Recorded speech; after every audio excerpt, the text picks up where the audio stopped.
If you've been in a relationship with an avoidant, you already know what it feels like to be so close to something real and watch them pull back anyway.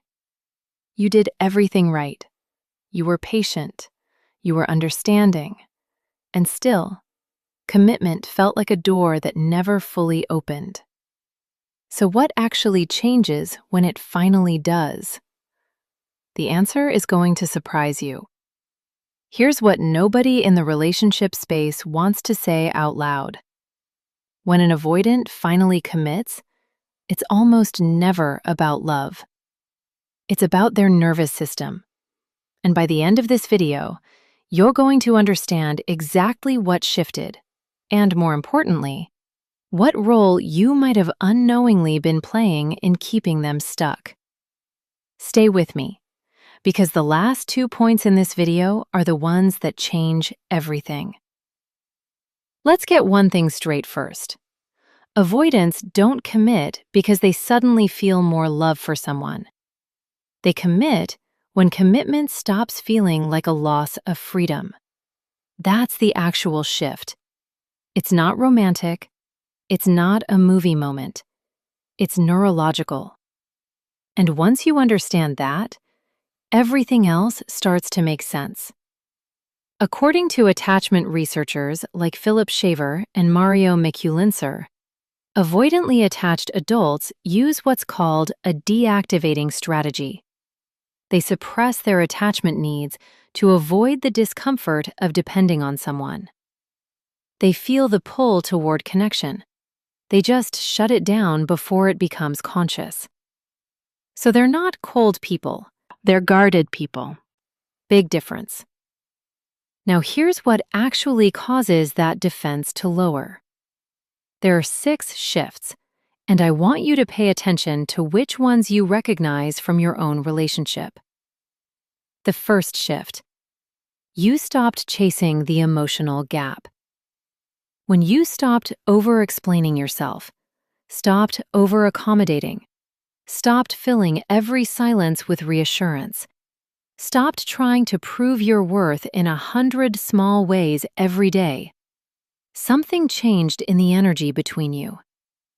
Avoidants are hypersensitive to pressure. Not the pressure of arguments or ultimatums alone, the quiet pressure of someone who needs to be chosen.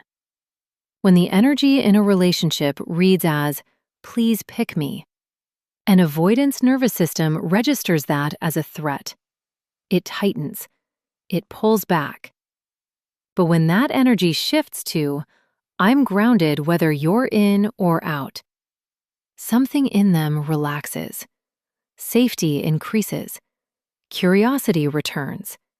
They start leaning in. Not because they won, but because they no longer feel trapped. The second shift. You became emotionally predictable, not emotionally intense. And this one is important, so I want you to really sit with it. Avoidants are not scared of love.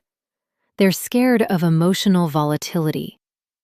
If the relationship had moments of big reactions, anxiety spikes, testing behaviors, or emotional unpredictability, their system started associating closeness with chaos. And the brain avoids chaos the same way it avoids pain, automatically. When you became calm, consistent, non-reactive, when your mood stopped depending on how they were showing up that day, you became psychologically safe. And safety is what unlocks commitment for an avoidant. Not passion, not chemistry, safety. This is also a good moment to ask yourself something real. Drop it in the comments. When you think about how you showed up in this relationship, would you describe yourself as more anxious and reactive, or calm and consistent? Be honest. The people who answer this honestly in the comments always end up having the most useful realizations. The third shift. They felt like they could stay themselves. Avoidants have a deep fear of engulfment, the sense that closeness will erase who they are. If at any point they felt expected to text constantly, merge social lives completely, emotionally over-disclose before they were ready, or accelerate intimacy on someone else's timeline, they pulled back, every time. But when they sensed, "I don't need you to be different," when autonomy and connection felt like they could coexist, that realization is enormous for them. It's often the first time in their lives that love didn't feel like a negotiation, where they had to give up themselves to participate. The fourth shift, and this one is subtle, so stay with me. You stopped trying to fix them. Even when it's gentle, avoidants feel when they're being observed, analyzed, managed, monitored for growth. And that feeling, even when it comes from love, makes them feel like a project rather than a person. When you stopped tracking their progress and focused on your own stability instead, the dynamic shifted. They stopped feeling like something to be solved. They started feeling like a choice. And ironically, that's exactly when they start choosing back. If this is clicking for you right now, drop a like. It genuinely helps me know this is landing, and it means a lot. The fifth shift has nothing to do with you at all, and this is the one people least want to hear. Sometimes an avoidant commits because their own life stabilized. Career stress dropped, financial pressure eased. The novelty of keeping options open wore off. They hit an age or maturity threshold where the idea of building something real started feeling more appealing than the freedom of keeping everything surface level. Their nervous system matured. Commitment stopped feeling like identity loss. And the person who happened to be there, consistently, calmly, without pressure, was the one they reached toward. You didn't change. They did. And that timing is real, and it matters. The sixth shift. They realized you weren't waiting forever. Avoidants don't respond to threats, but they do respond to genuine loss. When they sensed, not through games, not through performance, but through real emotional detachment, that you were moving forward with or without them, scarcity activated their attachment system. But here's what matters. Performative detachment doesn't work. They can feel the difference between someone pretending not to care and someone who has genuinely gotten to a place of peace. True detachment, the kind that comes from real inner work, is what moves them. And it only works because it's not a strategy. It's a truth. Here's the part most people don't want to hear, and it's the most important thing in this whole video. When an avoidant finally chooses someone, it's rarely because that person convinced them. It's because pressure reduced, safety increased, autonomy stayed intact, and in many cases, they simply matured. The shift is almost always nervous system based, not a romantic revelation, not a grand realization about love.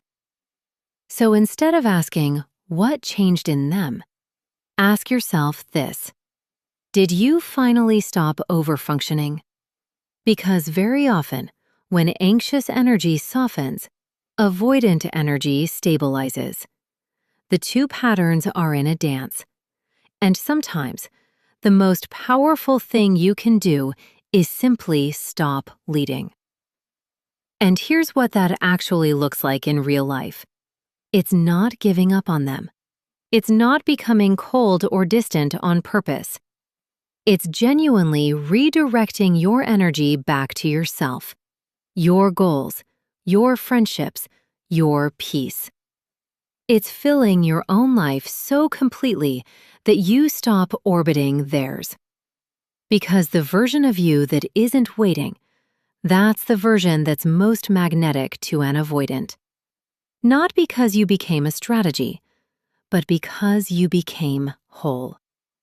And whole people don't beg for closeness. They simply exist in a way that makes closeness feel safe.